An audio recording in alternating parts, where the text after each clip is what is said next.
A'udhu billahi minash shaitanir rajim. Bismillahir rahmanir rahim. Inna a'tayna kal kawsar fasalli li rabbika wanhar. Inna shaniyaka huwal abtar. Assalamu alaikum wa rahmatullahi wa barakatuhu. Dear viewers, I am Sheher Bano. I'm your host on Velayat TV Chicago, and you're watching Sobhe Velayat. Sabah al-Khair, good morning. Allah says in the Holy Quran that the Prophet Muhammad has been given abundant river of paradise, the Kawsar. And through this river he shall have abundant progeny. Fatima is Kawsar. She is the source of all the greatness, all the goodness, all the virtue that we can imagine. And that goodness and mercy and virtue shall remain on this earth till eternity because of her. She is the source of all the greatness and all the goodness, and she is Kawsar. And that is Surah Kawsar, the tafsir of Surah Kawsar that has been given to the Prophet as a gift. Islam was saved by the sacrifices of Bibi Fatima, of the sacrifices of her mother, Bibi Khadija, and the sacrifices of her sons. And that's the reason that Islam even exists today. There is a narration by the Prophet that Fatima is actually from the heavens, and she was sent to earth as a gift from Allah. The Prophet, to the amazement of his companions and the people around him, because at that time society was so steeped in these superstitions, and they believed that a daughter is a source of poverty, that a daughter is a source of embarrassment, and they would bury their female child. And in this atmosphere, Bibi Fatima was brought into the world. And people were amazed to see that the Prophet, whenever Bibi Fatima entered a room, he would stand up to greet her. The Prophet would kiss her hands, and the Prophet would smell her fragrance. And when people asked him, "Oh Prophet, we can understand why you kiss your daughter, but why do you smell her?" The Prophet would say that her fragrance reminds me of the fragrance of paradise. This is the fragrance of the highest level in paradise. And when I'm reminded of that, I feel a tranquility in my heart. The Prophet, whenever he went on a journey, he would stop by, and Bibi Fatima would be the last one, the last house that he would visit to bid farewell. And the same thing when the Prophet came back from a journey, Bibi Fatima's house would be the first one that he would stand at the door and knock on the door and seek permission to enter that door. Bibi Fatima would say, "Oh Father, why do you do that? This is your house, you can just come in." And the Prophet would say that, "My dearest beloved daughter, not even the angels have permission to enter your house without knocking on the door first. Not even the angel of death, Malakul Maut, can enter this house without seeking permission to enter it first." This was the only door that was ordered by Allah to remain open to the mosque of the Prophet.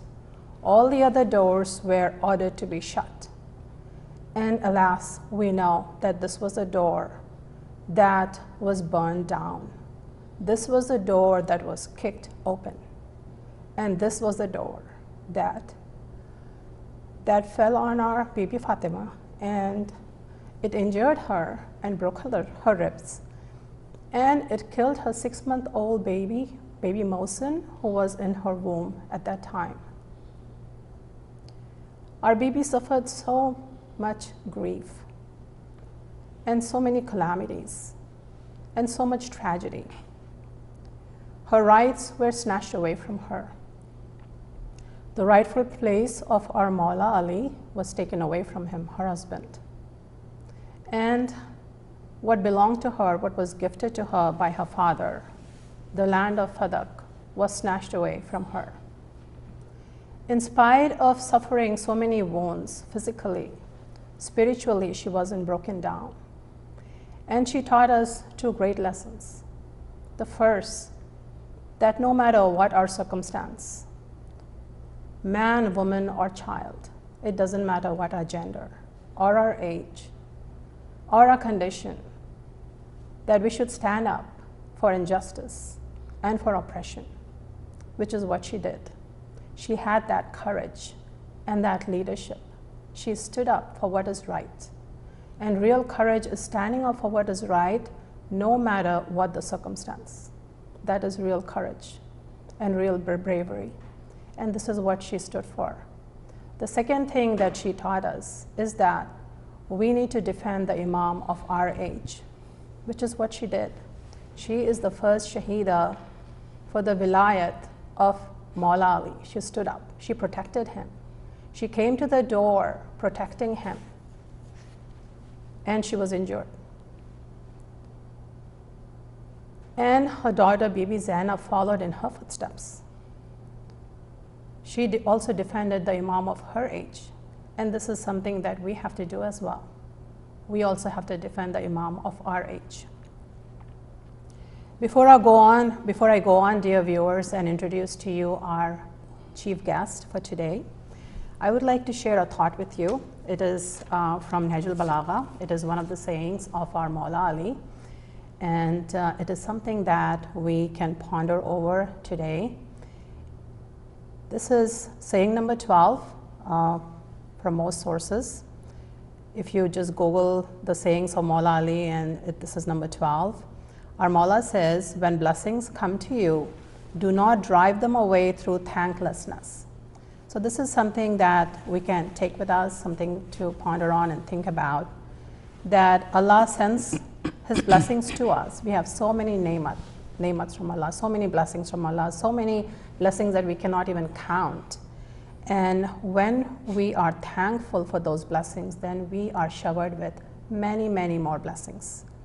And the best blessing, the ne'mat that we all as Shias truly appreciate and are thankful for, is of course the love for the Ahl Bayt that is in our hearts. We have that love for Ahl Bayt in our hearts.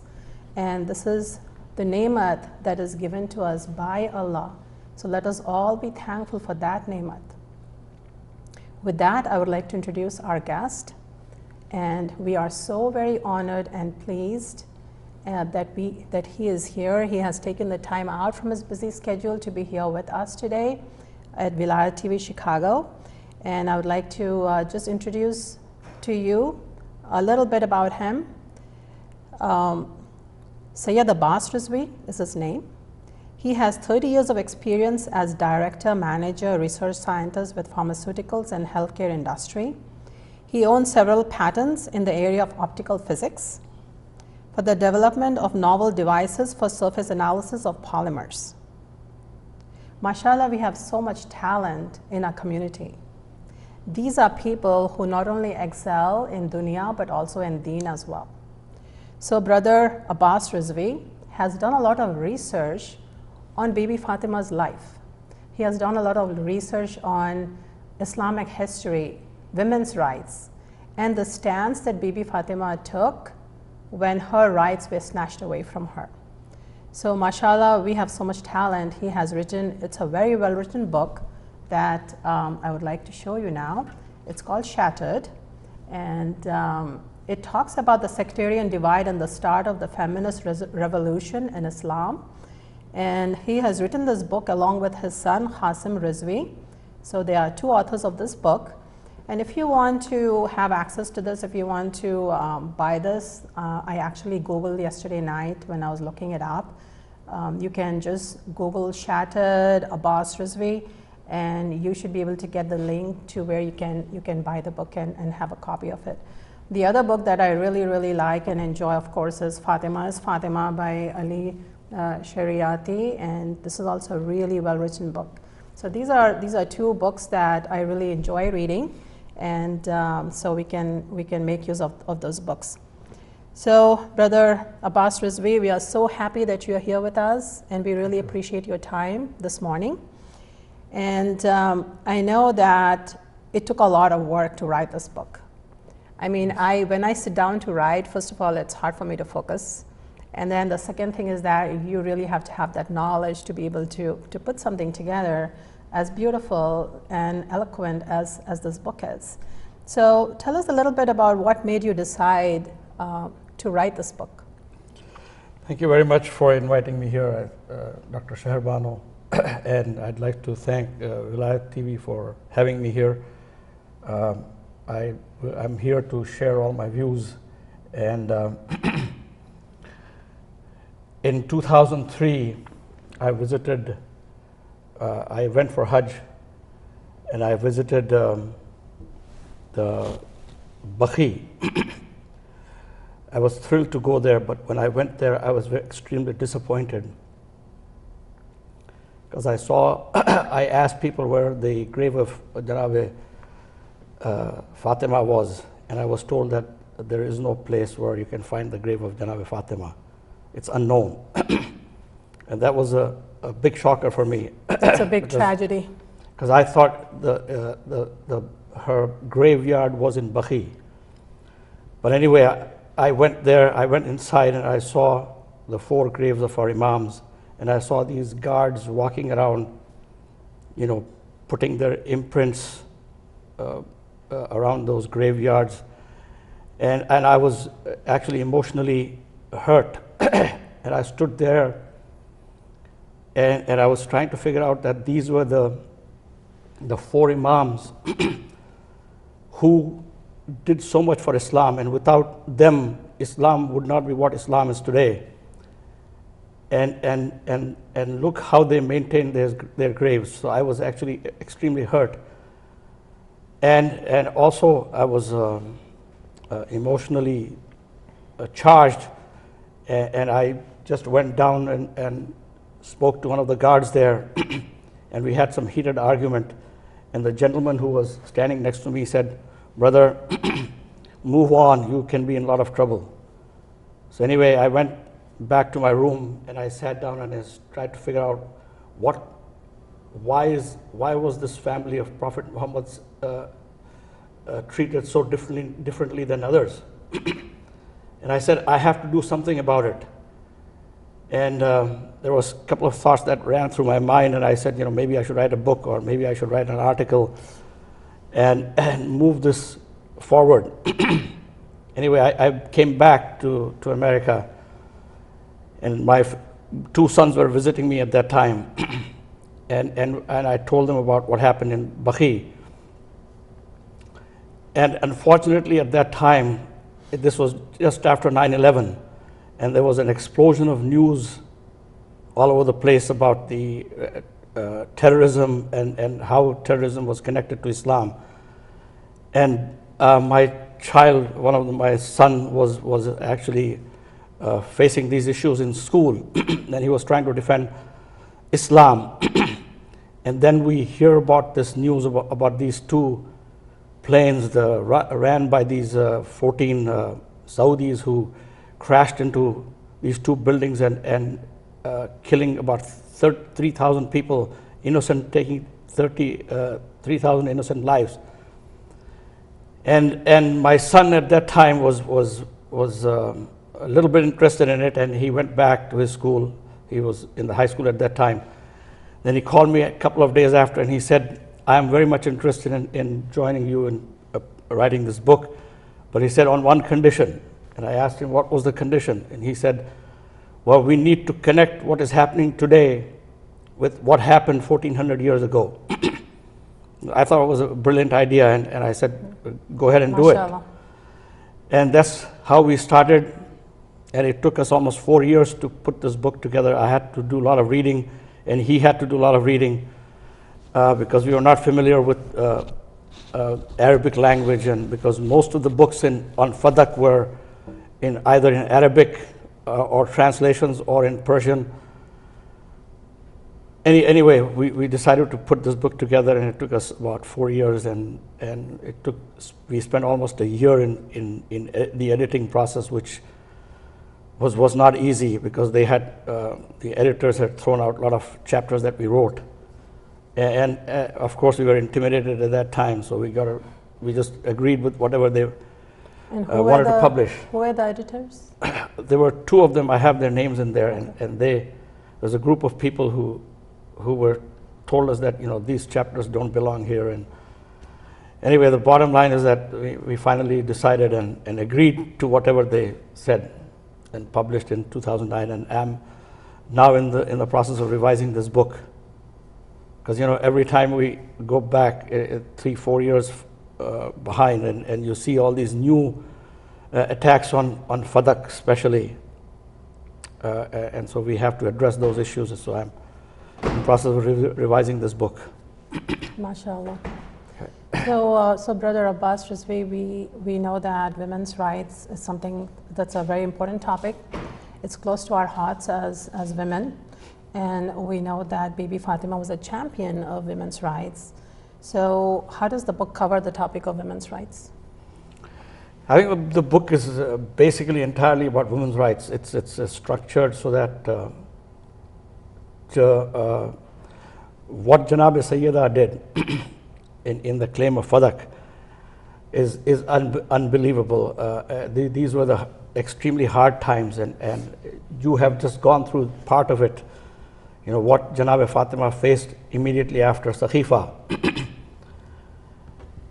and for her to rise up from that difficult times and to move forward and present her case, and she was turned down, and I will go through this parts as we move forward. I can go through some of these discussions that how she presented her case, especially her groundbreaking speech in Masjid Nabawi, and where she actually goes in details to prove her rights, is amazing, and I will go through that again. That'll be great. Inshallah. We'll share that with you. So what was unique about the relationship of Bibi Fatima with her father?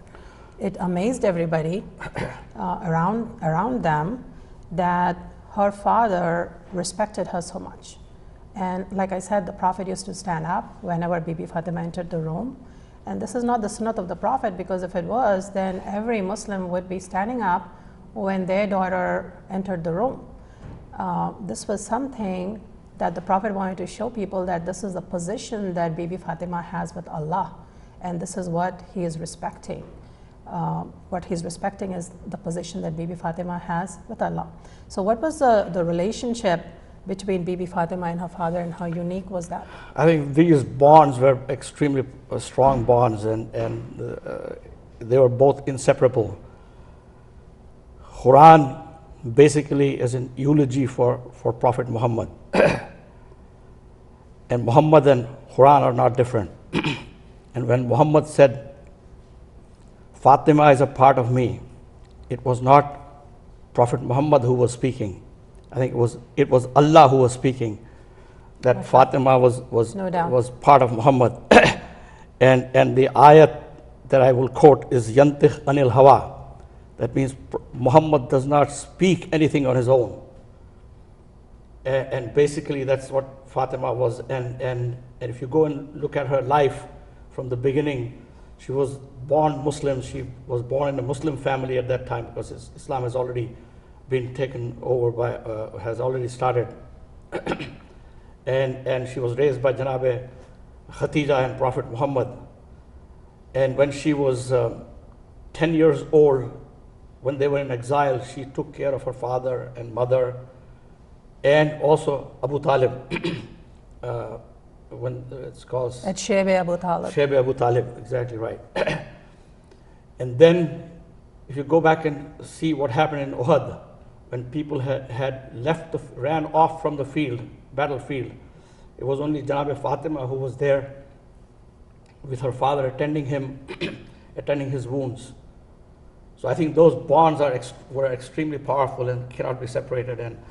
And like you said, Muhammad did not rise up for anybody else. It was only Fatima that he used to rise up for. You cannot show me anywhere in the history that Prophet Muhammad rose up for anybody else. For anybody else. So he would give her his seat. Yes. For her to sit down. So Yes, so there's a story of Bibi Fatima when she was very young. She was just a little girl. And we are told that she was very feeble because of Shebe Abu Talib, where the Prophet and his family and the family of Hazrat Abu Talib, they had to actually starve. And that went on for years, not just like a few months. And that's what made her very weak and feeble. But in spite of how feeble she was and how weak she was, when she was pretty young, there was an incident where Abu Jahl and his friends were making fun of the Prophet, and the Prophet was in sajda, and they threw filth from a camel on the Prophet's back. And it is related that Bibi Fatima rushed to her father, and with her little hands, she took away that filth, and then she actually scolded the people who were with the Prophet, who were making fun of the Prophet. She scolded them. So we can imagine her bravery even when she was a little child. And of course, like the Prophet, he had to face so many ordeals and so many hardships. And we know that Abu Lahab and his wife, they would throw taunts at the Prophet. They would, throw firewood at the Prophet. And it was Bibi Fatima with her little hands, with her tiny fingers, she would take away the thorns from the Prophet's feet, so much so that her own hands would bleed. And that's one of the reasons why she was called Abiha, the mother of her father. Exactly. That was one of the titles that was given to her. So it's just amazing that bond between father and daughter. There was such a strong bond. So this in the Quran, there are several chapters that are dedicated in praise of Bibi Fatima. Can you mention some of those to us? I think the one that comes to my mind, which I did some research recently, was there are a lot of ayahs that you just mentioned about Janabi Fatima. Basically, most of the Quran is about Ahl al-Bayt. But Ayat Tathir, which is the most famous ayat that we have been hearing for all our lives. And whenever I read about Ayat Tathir, and I read all these books, and I found that they all tried to insert the wives of Prophet Muhammad in Ahl al-Bayt. And I did some research, and I said, what is this? And there are a lot of lectures and speeches that you can hear go online and hear.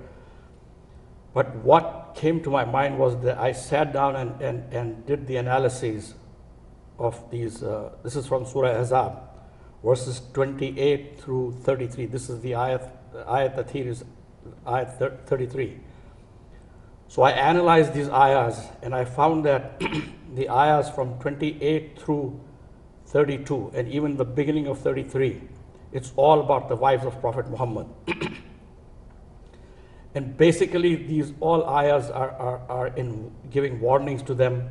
They're saying that you have to maintain your dignity and respect. And then when we come down to this last part of the third ayat 33, Innama yuridullah li yuzhiba ankum ar-rissa ahlal bayt wa yutahhirakum tathira. Allahumma salli ala Muhammad wa ala Muhammad. When you come to this part, the tone of Quran completely changes. The harsh tone is all gone. It becomes completely soft. And what Allah is saying in here is that I have kept, Allah's will is to keep away all abominations from you, you Ahlul Bayt, and to keep you pure and spotless. But when I went in and started to analyze all these ayahs, I found that from 28 through 33, even the beginning of 33, it's all in feminine plural form. But when you come to this particular part of this ayat, and you come to that part, the word ankum is masculine plural gender.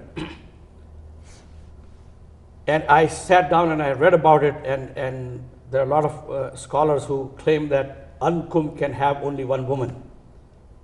And that was a mind-blowing thing for me. I sat down and I said, oh my God, this Janab Sayyida has been so beautifully nested in here. And what I sat down and I said, what must have been the reason? Then I figured out that maybe Allah is saying that here. Say, you cannot do all this stuff. It's forbidding Allah. Allah is forbidding them to do all this stuff. And then presenting Janab Fatima as an example from that part of Ankum, that this is the example that you should follow. So that was mind-blowing. I was extremely happy that now I can answer all those questions about why the other the women are not included in this, or wives are not included. And then the second point that I noticed in this ayat is the last part, Ahl al-Bayt. Ahl al-Bayt is, of course, we know that most of this, even non-Shia scholars agree that Ahl al-Bayt is only just 5. But if you go back and read these ayahs from 28 through 32 or beginning of 33, you won't find Ahl al-Bayt mentioned anywhere when Allah is referring to the wives of Prophet Muhammad. So automatically wives are excluded from here. So that was my big, I was extremely excited about this. And now I know that no one can bring any other in Ahl al-Bayt, at least in this part of the ayat. So this is something that you discovered when you were doing research to write the yes. book? No, not really. This is recently this is recently. Recent. Okay. Was there anything else that kind of like you thought that you hadn't been thinking about before, that when you started doing research to write the book, it brought to the front of your mind something that kind of clicked? I can't think of anything. I mean, everything is in the book is something that I have discovered reading all these articles and books. And I think the book that actually influenced me a lot was two things influenced me. Was Rashid Turabi's Majalis, and also Bakhar Sadr has a book on Fadak, and that book was actually compiled later on. These were 4 lectures that he gave before he was executed. Is it in English or? Now it has been translated into English. Oh, okay. And he was executed by Saddam. What's the title of this book? Fadak in History. Fadak in History. So something that I want to note down and look up. MashaAllah. So as Shias of the Ahl Bayt, we have a special institution, the institution of Azadari, where every Muharram we sit for 2 months and 8 days, and we gain so much knowledge. But I think it really opens up our minds when we start reading books. That's when things start coming together, and like they might be puzzles in your brain, like, well, you don't truly understand how this happened or that happened, or why the reasoning or logic behind something, and those things all come together when we start reading books. So I know, like I should be reading more books, and inshallah I will in the future. So whatever reading I'm doing now, I know it's not enough. I need to spend more time reading, and inshallah that's something that I'll make it a goal to do. So we know we are talking about Fadak in History, that Maulana Bakhar Sadr, yes, he wrote. And something that really hurts us is when we hear about Fadak and how important Fadak was for the Ahl Bayt. Economically, it was something that was important. And when that was taken away from them, they pretty much lost a source of income that would have been very useful in those difficult days. That income from Fadak, they actually were using it to just give away in charity. They never took a part of it for themselves.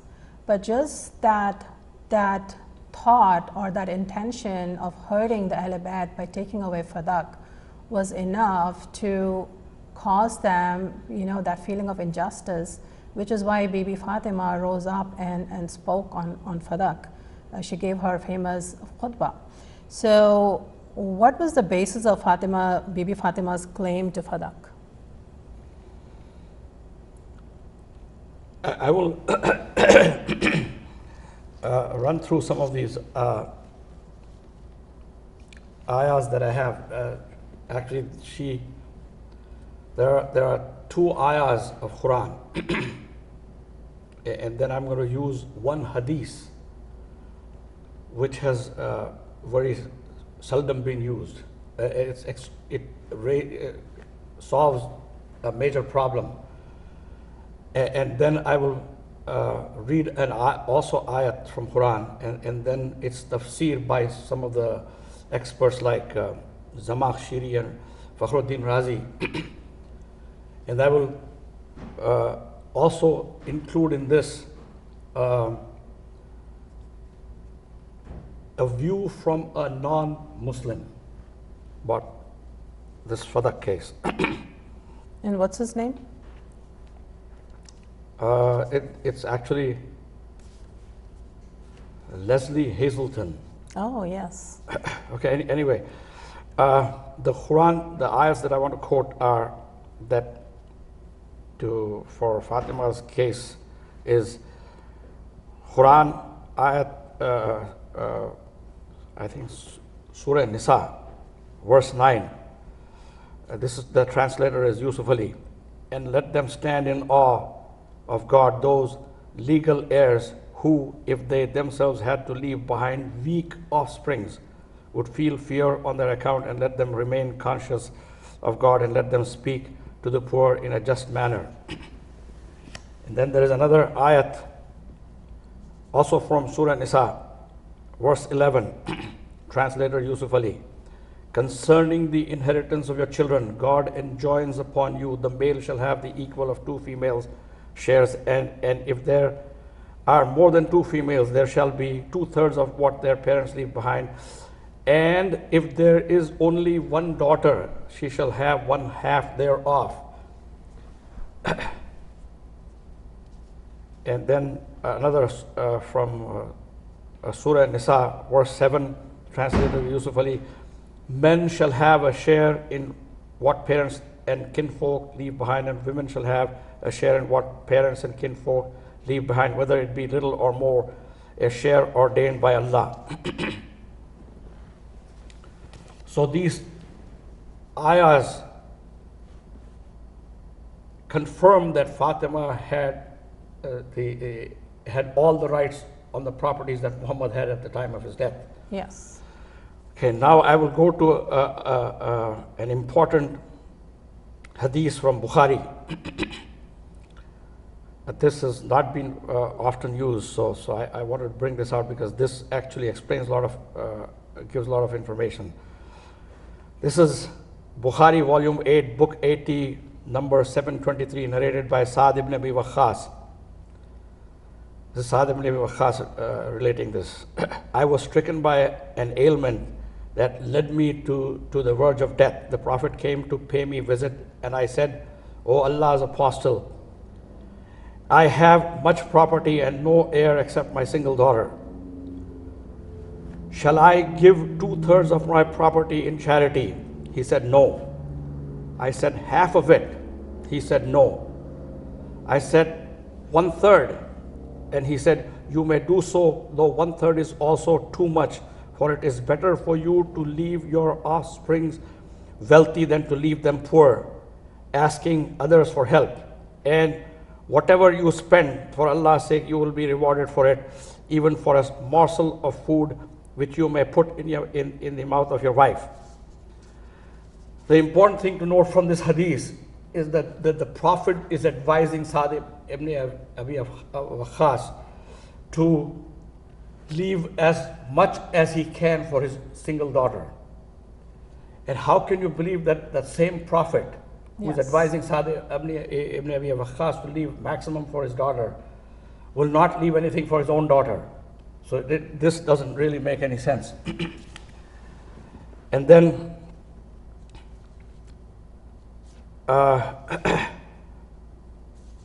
I'm going to quote Surah Al-Isra, verse 26. And give his due to the near of kin as well as to the needy and the wayfarer, but do not squander thy substance senselessly. Unquote. According to Durre Mansour, volume 4, page 177, Muhammad gifted Fadak to Fatima, a narration attributed to Abu Sayyid al-Khudri and Abdullah ibn Abbas reports, when the verse relating to giving rights to kindred was revealed, the Prophet called Fatima Zahra alayhi salam, salamullah alayha, and gifted the land of Fadak to her. And to take this further, I quote from Fatawa Azizi, Shah Abdul Aziz, the 18th century Sunni Deobandi Islamic scholar, agrees that Fadak was a gift to Hazrat Fatima. He further wrote that it is a sin to deny Fatima's right in Fadak. In addition, the two big scholars, Zamakhshiri and Fakhruddin Razi, in this instance, his due to the near of kin in this ayat that I just quoted, evidently refers to the loving. loving. Brother Abbas, we have somebody on the line. Due to one's kin or blood relatives, Muhammad has been ordered to give what was owed to kin or blood relative, needy and wayfarer. Hello, assalamu alaikum. Assalamu alaikum wa rahmatullahi wa barakatuhu. Assalamu alaikum, Andali. And I'm calling, first of all, I would like to say Jazakallah, Dr. Shaharwano, and I would really like to say thank you to the distinguished guest for today's Brother Sayyid Abbas Rizvi, and especially he's bringing his book and he's sharing such a wonderful experience and knowledge, and he's really pointing out to this very sensitive, sensitive issue that we all feel when we go and when we visit Medina and when we visit Baqi, and how it hurts us, how it brings so much pain to us when we see there is no grave of Janabi Fatima Zahra Salamullah Alaiha. And your program, mashallah, is very good, and it's the topic, especially for today during the Ayyam Fatimiyya.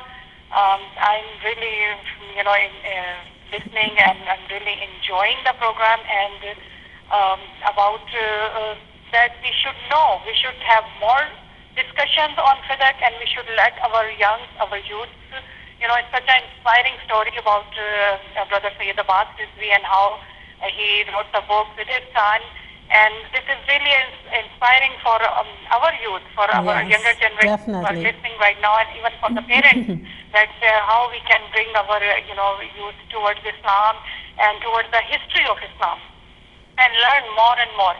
And mashallah, we are the followers of Imam Ali alayhi salatu wasalam, who is Babul Ilm, who is the door of knowledge. And we should be, just like, this Brother Abbas Rizvi is a great example of how the followers of Imam Ali alayhi salam should be, and how he turned his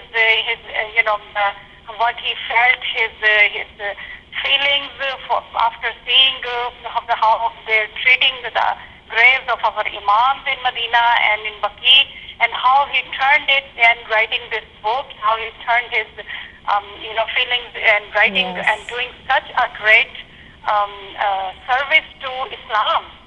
Really, Jazakallah, and now I will give chance to all the other viewers. I'm sure that viewers are enjoying the program of Velayat today, and I would like to give them a chance also. Thank you, Andalip. You have mirrored my thoughts. Thank you. Exactly. Thank you so much for calling. And to your viewers, the lines are open if you would like to call in and share your thoughts, your comments with our chief guest, and that'll be great, and the rest of the audience, that'll be great. Thank you. So we'll continue on. Yeah, one last part that I wanted to share with you is that I was reading this book by Leslie Hazelton, and she gives an interesting spin in the dichotomy that on one hand Abu Bakr said that Muhammad's property cannot be inherited, and on the other hand, as Leslie Hazelton in her book After the Prophet on page 73 writes, even as he turned down Fatima, Abu Bakr made a point of providing generously for Muhammad's widows, and particularly for his own daughter Aisha, who received valuable properties in Medina as well as on the other side of the Arabian Peninsula in Bahrain. That's interesting. I didn't know about that. This is something that it's opening up my eyes. But basically what we have seen so far is, and I go pretty much in detail in my book, is that all these ayahs confirm that the properties that Prophet Muhammad had at the time of his death should all go to Fatima Zahra, because she was the only daughter at that time. She was in possession of Fadak. That's the thing. Yes. And what was in her possession was taken away. So it wasn't that, they had to decide what goes to her. This was something that was already given to her, and something that was taken away, snatched away from her. And to talk more about this point that you brought up about the first caliph, we know that at that time he was almost ready to give Fadak to Bibi Fatima after her khutbah, but then it was the second caliph who stopped him. And the reason being, this is something that I read, is that he said, if you open up that one door, it's going to open up other doors. You have to acknowledge Ghadir. If you do this, you have to acknowledge Ghadir. And then you would not be on the seat where you're sitting today, that you have taken away from the rightful person who should be on the seat of Khilafat. And so, so this was one of the reasons why they decided against giving back what they have taken away unjustly from Bibi Fatima. Do you agree with that? I think the important point here is that I would like to make is that this Fadak was in for Janab Fatima Zahra. Yeah. The value of Fadak was really not important for her. I think the most important point was that she wanted to raise the value of womanhood and women's rights. Basically, that was the main, was to go for the women's rights, to declare that women have rights, and Islam was the first religion to grant these rights to women. And these were taken away. Yeah, these were being taken away. Yes. And so we do not know what would have happened if Bibi Fatima hadn't stood up for her rights, if she hadn't spoken out against injustice. Because we know that one of the reasons why she spoke out about Fadak was because she wanted to take away that veil that was covering the faces of people who were being unjust. She wanted to snatch away that and show their true colors, their true faces. I mean, you just mentioned parts of what she went through, and if you go back and read the history, when you see that what happened to Janab Fatima after Sakhifa, and after burial of the Prophet of Islam, Muhammad sallallahu alaihi wasallam, I mean, they literally stormed Fatima's home. Her home was set on fire. And like you mentioned, the door was hacked, and she was crushed behind the door and the wall. And there are reports that there were people who entered from the back door, and she was attacked from the back also.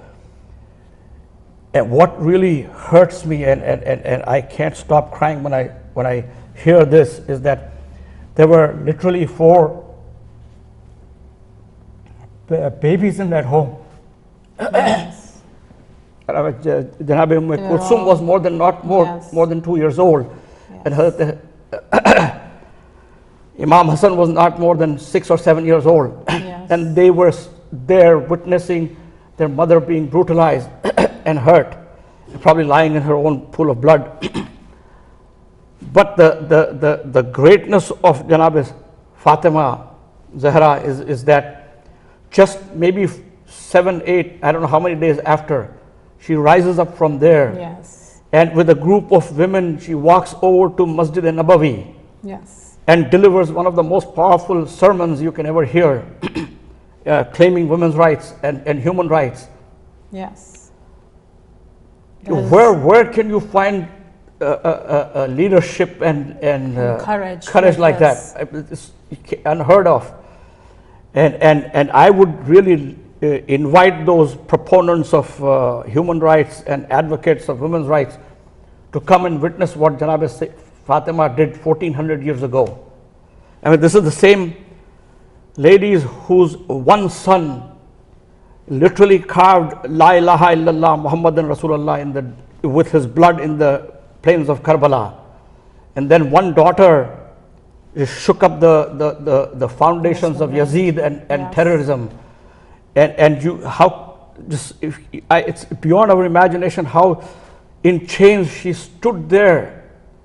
And there were about 700, more than 700, 800 delegates from all over the world sitting there. And while she was talking to Yazid, and she was speaking like a winner. It's amazing. This is mind blowing. You know how Ahlul Bayt rose up to the occasion and literally wiped them out. She was following the footsteps of her mother, her great mother, and her great grandmother. Right. Actually, there were 4 or 5 speeches by Rashid Turabi connecting these 3 speeches of Imam Ali and Janab Zahra and Imam Zainul Abidin al-Islam and Janab Zainab. No, I saw several books written by Rashid Turabi that have been translated to English, which is really great. I had a fantastic collection which I lost when we moved from one home to another home. That's too bad. Yeah. So I think this would be a great point for us to share the khutbah of Bibi Fatima that she gave for Fadak at Masjid Nabawi. And this khutbah is supposed to be an example of eloquence, wisdom, knowledge. It illustrates everything, all the talents that Bibi Fatima had.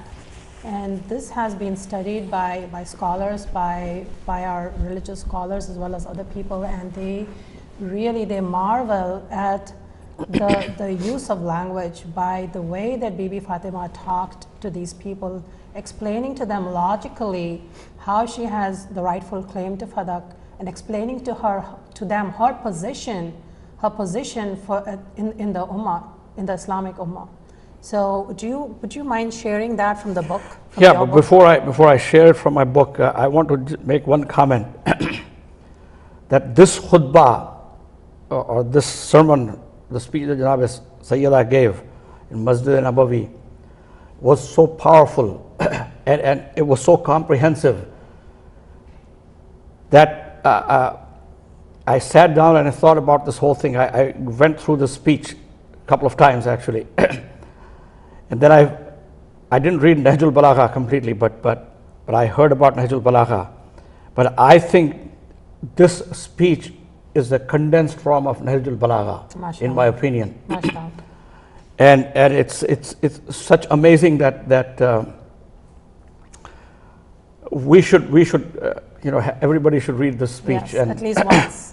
We should all. And I'm going to just share one part from this speech because it's a very long speech. And I want to share this with you because here Janab Sayyida tears down to shreds the hadith that was put against her. And I will talk about that hadith if you want to continue discussion after that. Sure. This is the part where she actually attacks that hadith. Janab Fatima quoted ayahs of Quran in her speech to disapprove first Khalifa's hadith. This is from the last part of the speech. Glory be to Allah. Sure, Allah's messenger did not abandon Allah's book, nor did he violate his commands. Rather, he followed its decree and adhered to its chapters. So basically what she's saying that this hadith that you have put forward does not hold because Prophet Muhammad would not break away from what is given in Quran. So do you unite with treachery justifying your fabrications? She's saying that this is a fabricated hadith. Indeed, this after his departure is similar to the disasters which were plotted against him during his lifetime. Maybe she was talking about the refusal of giving the pen when he requested for it. But behold, this is Allah's book, a just judge, a decisive speaker, saying, one that will truly inherit me and inherit the posterity of Yaqub and Sulaiman and inherited Dawood. Thus he, glory be to him, made clear that which he made share of all heirs, decreed from the amounts of inheritance, allowed for males and females, and eradicated all doubts and ambiguities pertaining to this issue which existed with the bygones. I mean, she's basically has torn down that hadith to shreds. This is unbelievable, and the whole speech is extremely powerful and has so much depth and breadth to it. And sometimes you see like bullet points on some of the issues that were going on at that time.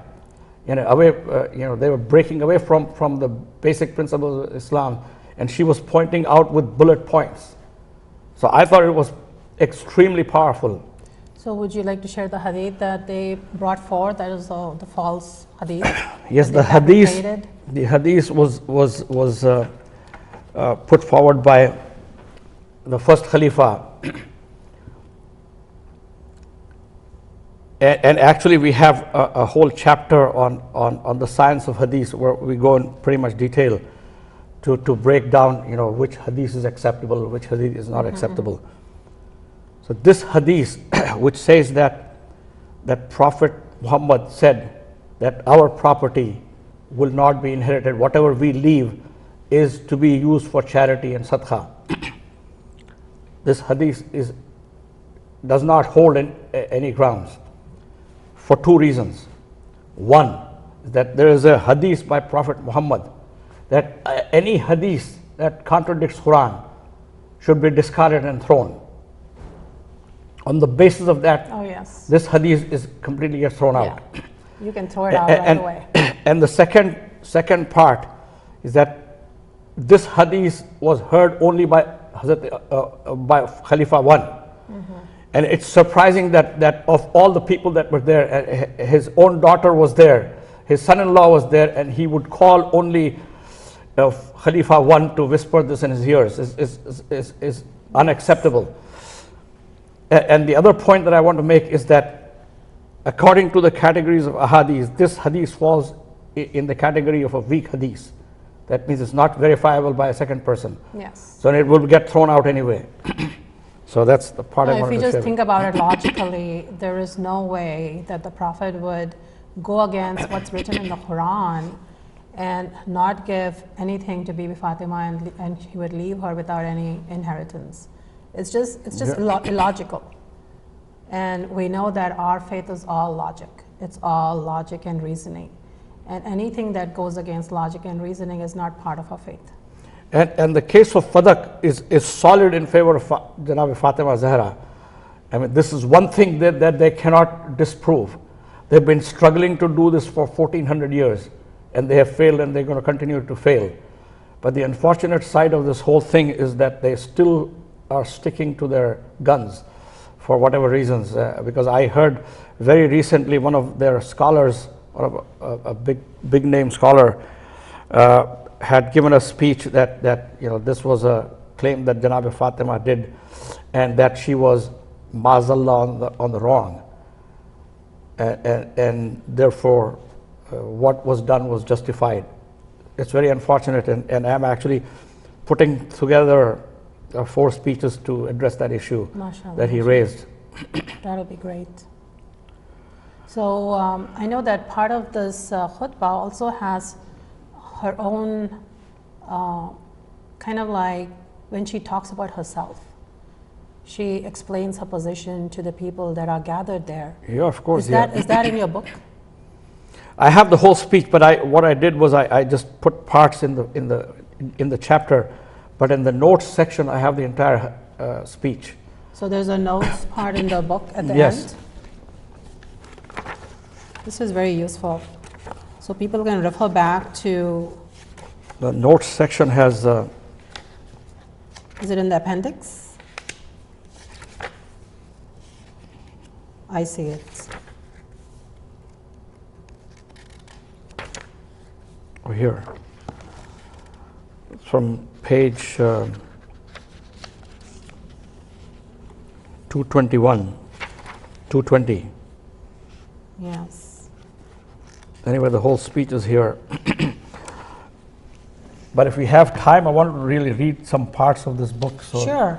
So I think that will be really good. So if you would like to share with us some of the passages from the book. Yeah, sure. Okay. But before I do that, I want to just give a brief summary of what this book is about. The Middle East has become a flashpoint for extremism and intra-religious violence, as well as a cultural debacle of women's rights.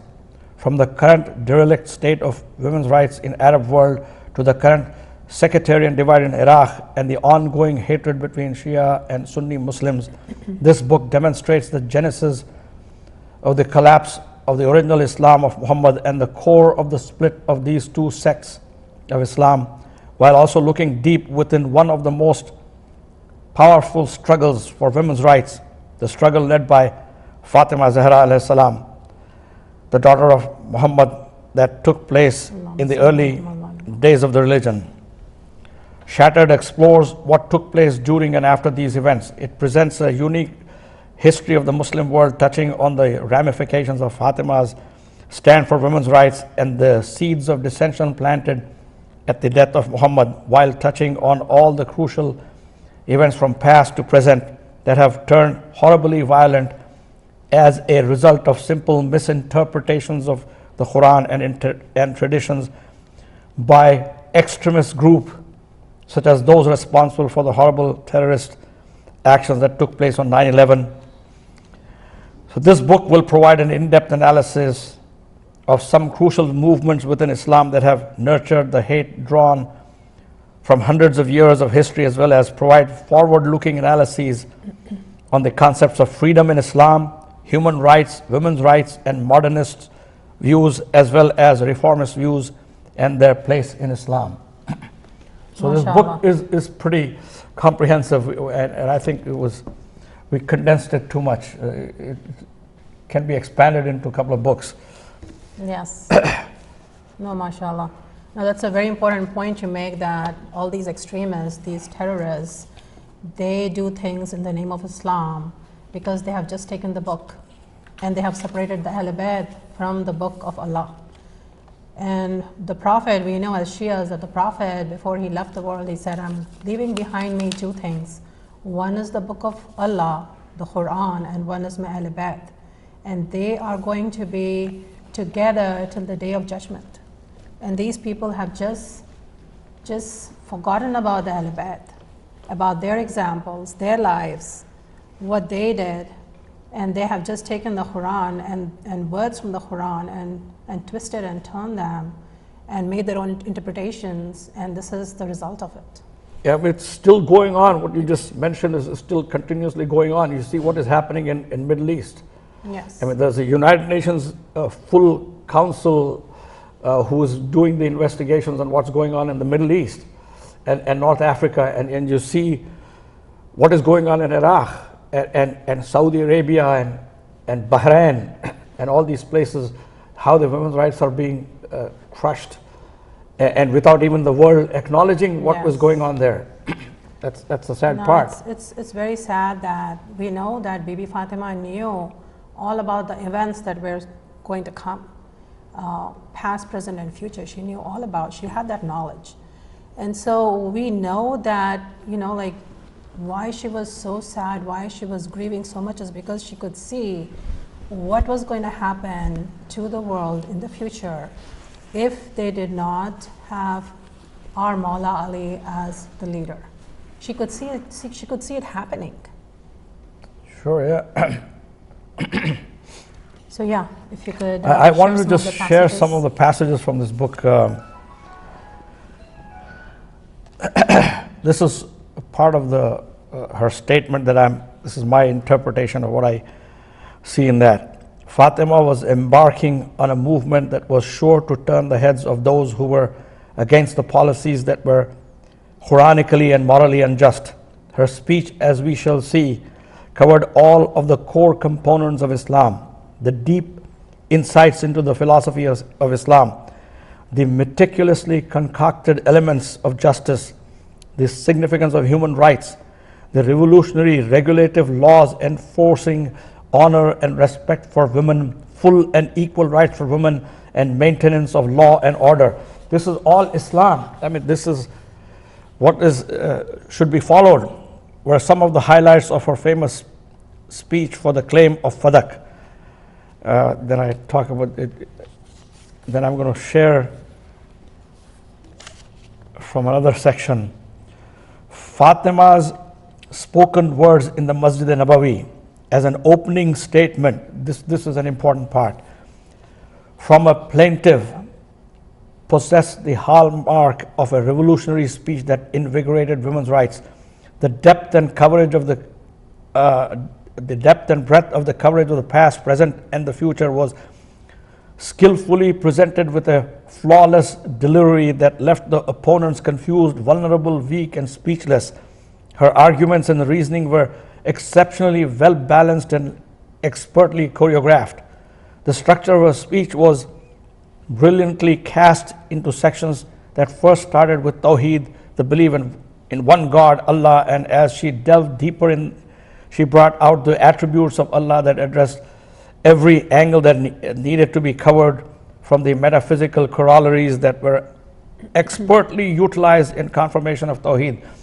If you read the speech, the way she brings Tawheed is Yes. amazing. It's mind-blowing. That whole section is... So maybe after you read that passage, you can read her speech about Tawheed, because that was one of the hallmarks of the Ahlul speech. Whenever they gave the speech, they would start with praise of Allah and talk about his Tawheed, and then they would continue on with their message.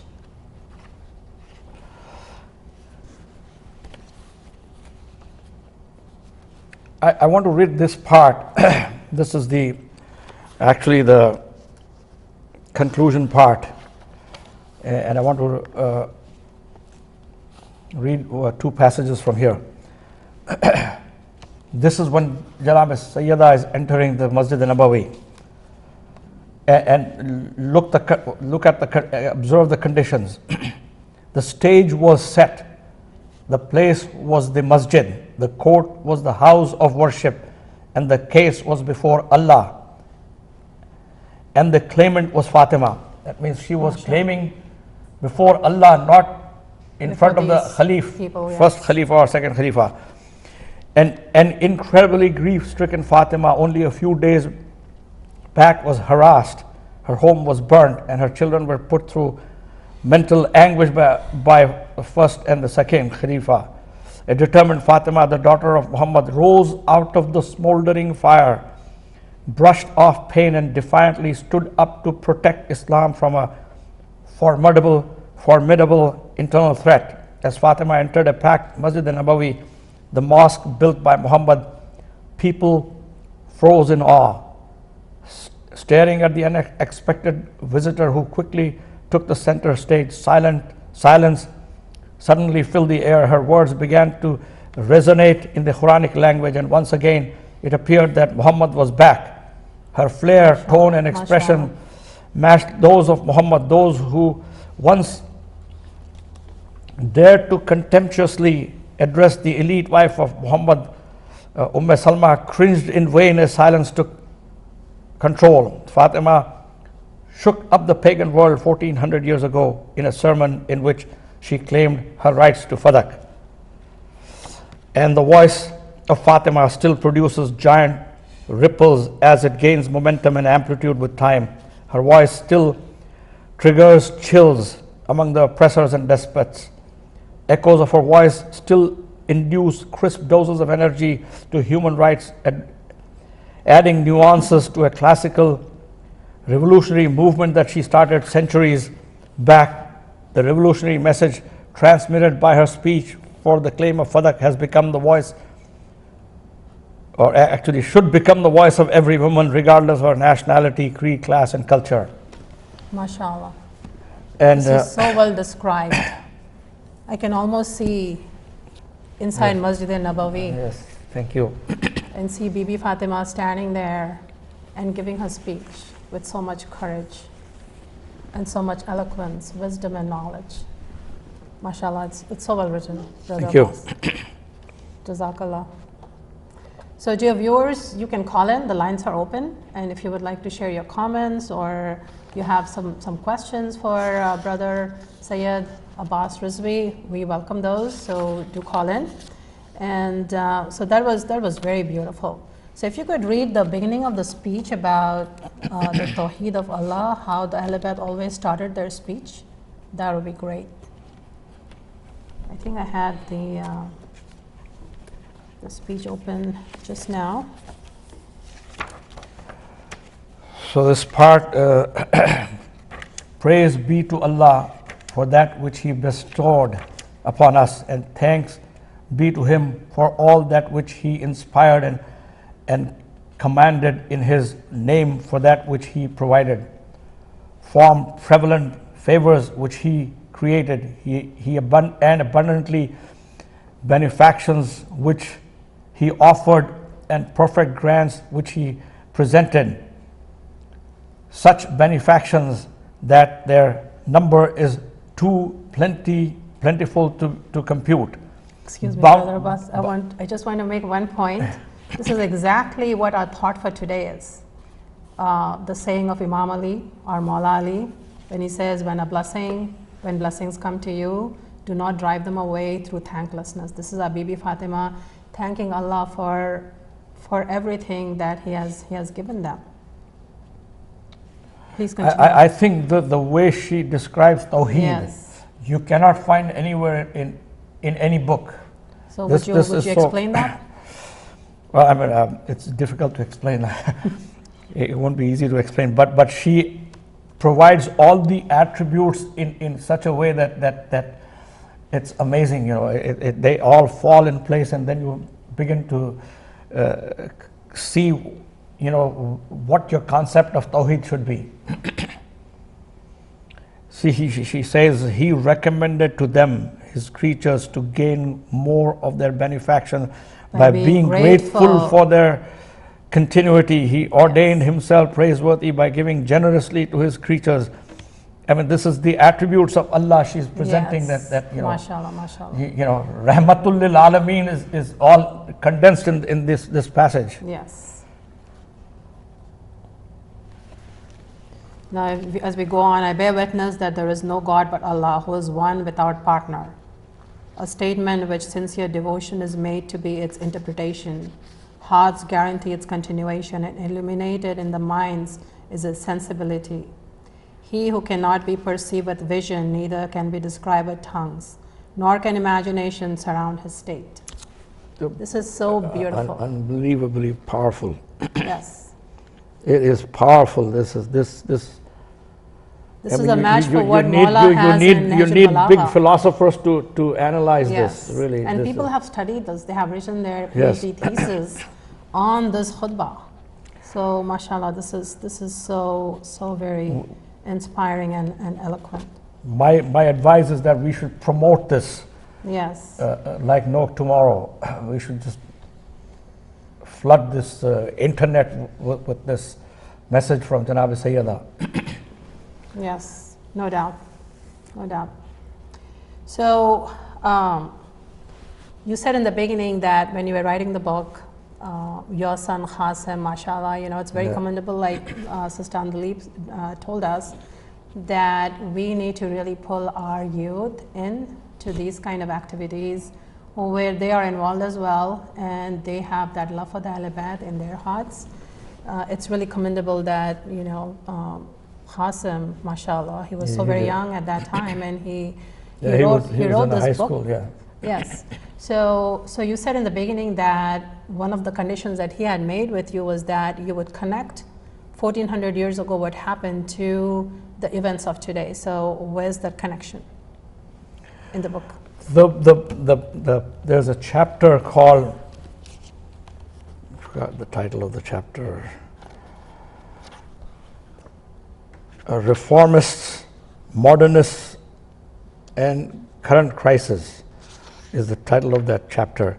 And then he actually brings in all these reform movements that had taken place, and some of these reform movements, what has fallen out of those is what you see in Saudi Arabia, and Abu Taymiyyah was one of them, and then Khutub from Egypt, and there were some more that he has, and Maududi from India and Pakistan. And these are all reformists, technically speaking. But what they presented in some ways was taken to an extreme level. And as a result, you see all these atrocities that are being committed because of the misinterpretation of Quran, misinterpretation of ahadith, and ahadith that has no basis at all. These are weak ahadith, don't stand any test of Quran that Prophet Muhammad has put. So these are being promoted today, and the real hadiths that are the valid, logical hadiths are being buried. I think the problem with the hadith system, as I go pretty much in detail here, is that the development of ahadith took place maybe 60, 70 years after the death of Prophet Muhammad. And these ahadiths were all put together during the time of Bani Umayyah and Bani Abbas, which were anti-Ahl Bayt. So they had total control over it.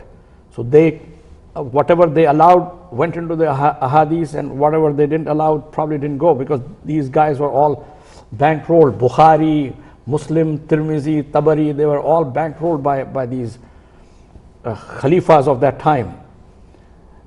And so it's all, how much of that can be acceptable is a big question, and they have set some guidelines in the beginning to sort out these. And I think Bukhari did, Muslim did. And I think those were very weak conditions to accept and not accept. Because in some of the ahadiths, where they say that, whatever the Khalifa says, you have to just obey.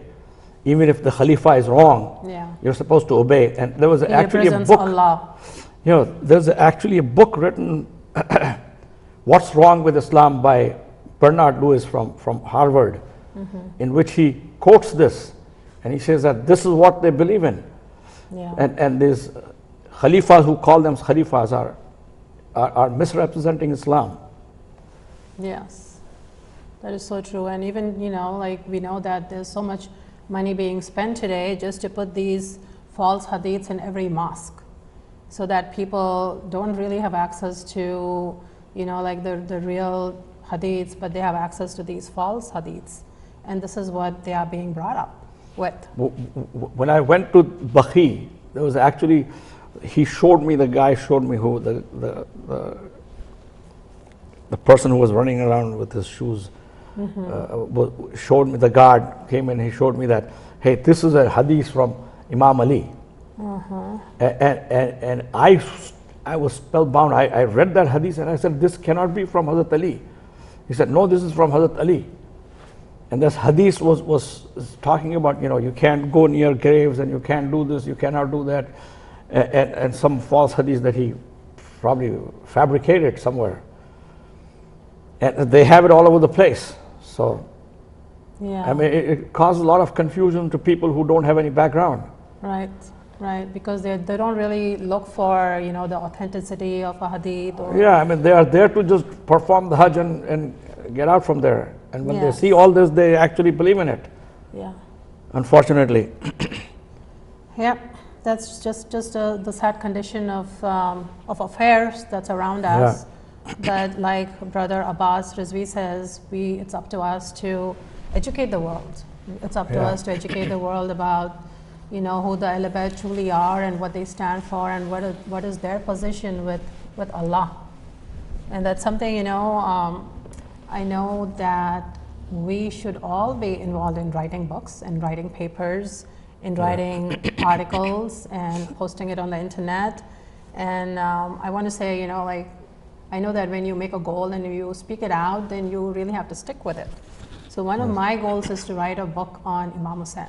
Inshallah, it's going to happen. And I know it's going to take time. Like brother said, it took him 4 years, mashallah, to come up with this book. But it's such a well-written, beautifully put together book.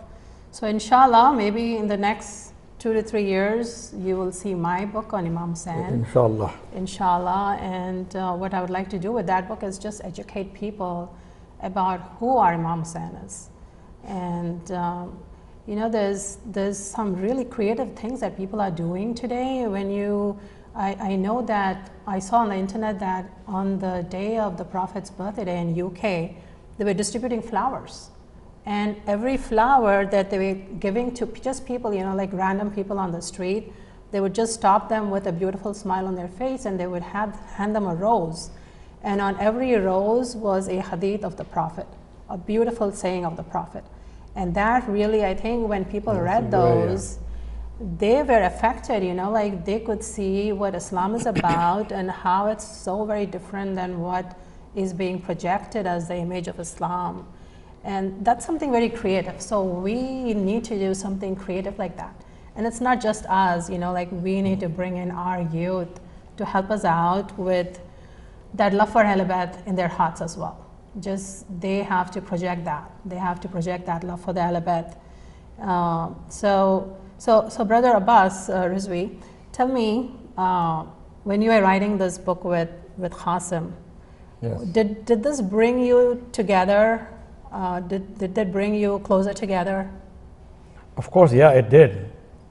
But I had to keep pounding on him. He was actually away during that first year. Yes, he was in college.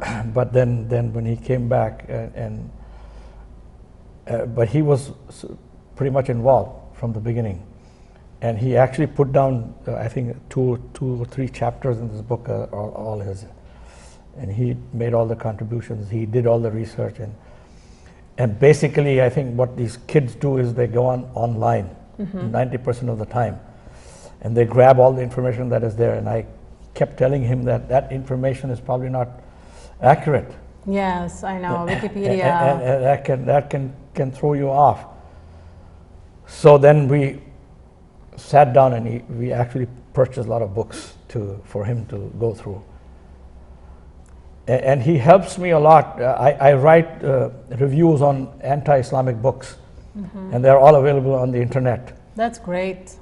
And we really need that voice, you know, like somebody who can, with knowledge, speak against what people are saying about Islam or about Prophet Muhammad, peace be upon him. There's so much going on today. So much anti-Islamic propaganda, media and otherwise is going on that we're completely defenseless in that field. Yes. So I make an attempt to put some, respond to these, and some of these are actually apostates. They have converted from being a Muslim to atheist or something, and they write all these anti-Islamic books. And this is an easy money maker. Oh yes. And they are promoted. Oh yes, they are promoted. They are paid to do this heavily kind of stuff. paid to this kind of stuff. Yes. So, so Brother Abbas Rizvi, what other projects do you have in the pipeline? The one that I have in pipeline is first of all is to revise this book. I think there are some fat that has to be trimmed, and I need to include some of the new issues that have been risen after that I just mentioned. That there are some scholars who are going around giving speeches that this Janab Sayyida's claim was wrong. So should we even give validity to those kind of speeches? Should we just we need to respond to those. You can't ignore them, because this guy is actually quoting Quran. He's saying this is according to Quran, this is true, and whatever the first Khalifa did was right, because this is what Quran says. And he actually misquotes the Quran, unfortunately, but the way he presents is so effective that people just love to hear anything about whatever is in favor of the first Khalifa. But the thing that I started working on actually more than a year back, was to write a book to bring awareness about who we are, where we should be, and why we are where we are today, about the Shias. And I had a complete outline, and I had talked to a couple of people, and they said, this is going to be a controversial book, so be careful in writing it. Because someone has to bring awareness among the community. Yes, that's so true. So I was willing to take the heat. And so Brother Abbas, we have a question from the audience. okay. How did you come up with the title of this book, Shattered? It's so powerful. I mean, the title itself is so powerful. It brings you that image of somebody shattering Jannatul Baqi, for example. Somebody shattering the dreams of the Ahl Bayt. Well, the main reason was that actually I have used the word shattered several times in the book in describing what Janab Sayyida was going through. And one of the main thing was that I saw this picture that I have on, and this was the shattered Rawza of the 12th Imam. Oh yes. Samira. Yes. And I went through a lot of difficulties getting this picture, because they were refusing to give it to me for publishing. This is from the Associate Press. So basically that's the main point. I think we saw the use of the word shattered a couple of times in the book, and actually I had a list of different titles, and then we all agreed on this one. What were the other titles? Oh, I have maybe about 60 or 70 of them. Oh, mashallah. And we picked this one. No, it's a very powerful message, mashallah. Thank you. So dear viewers, to wrap up the program, we have to talk about the Shahadat of Bibi Fatima. How was it that what happened during her last few days, the last few days on earth for her? How hard it was for her to even live and to breathe. Because one of the things that happened when the door fell on her was that it broke her ribs. And it doesn't matter, you know, like we can break bones in other parts of our body, and those bones always get repaired. But when we break our ribs, there is really no cure for it. Even today, you know, like you go to the doctor and they say, well, it just takes time. But our Bibi Fatima had no time left. She knew that she was going to depart from the world. And every breath was very difficult for her. Every breath that she took was very difficult for her. So Brother Abbas, would you like to mention her Shahadat and share that with us? All I can say is that the torture that she went through for 4, 5, 6 months after Prophet Muhammad's death were extremely painful for her. And the sad part is that some of the pain that she was going through, even Imam Ali didn't know anything about it, because remember when he was giving... Yeah, she kept it from him. And at the time of the burial, you heard a big scream from Imam Ali when he was giving her the ghusl. So that tells me that she bore all this pain for 4 or 5 months. And that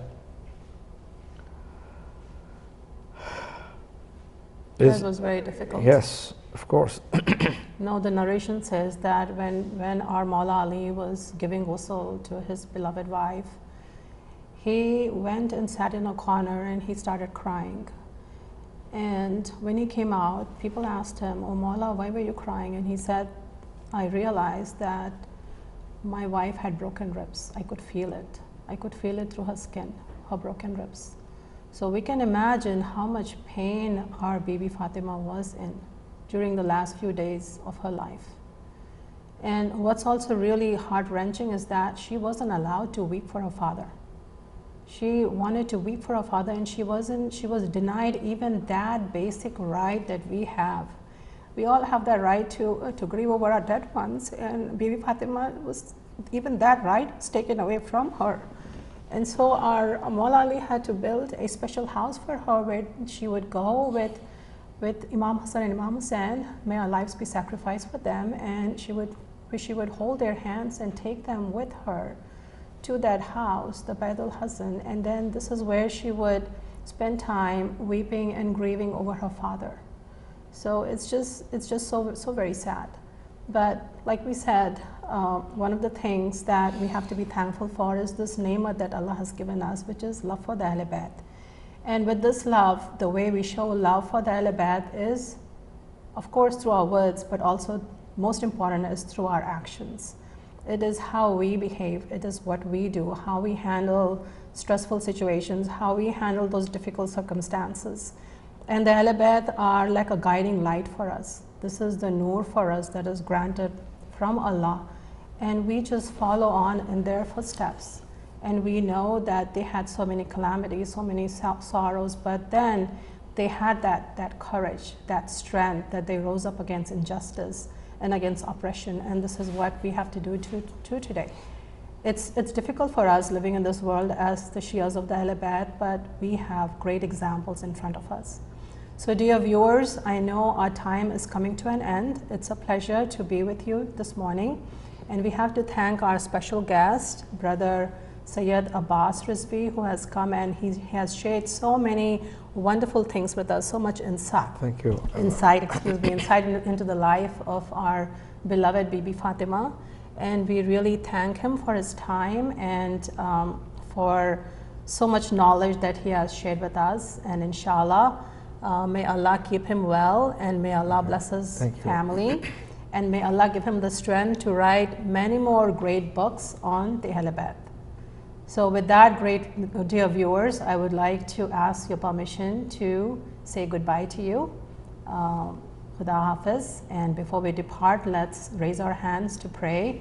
One prayer, like I always say, one prayer for us, one for our parents, and one for our kids.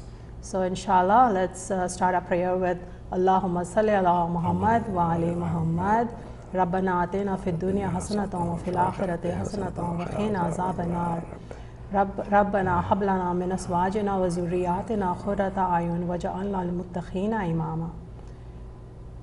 Rabbi irhamhuma kama rabbayani saghira.